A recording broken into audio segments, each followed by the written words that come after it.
الوحدة الأولى. الدرس الثاني. المفردات. العرض. انظر واستمع وأعد.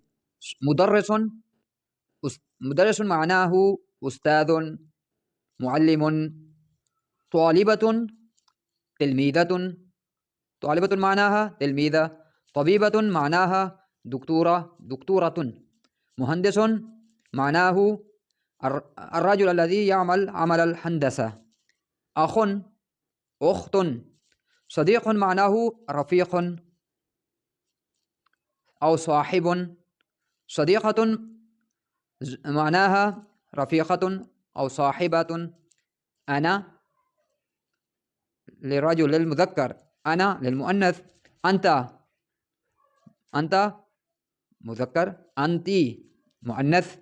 هذا مذكر، هذه مؤنث. هو مذكر، هي مؤنث.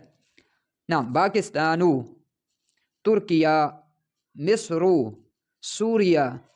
باكستاني، تركية، مصري، سورية.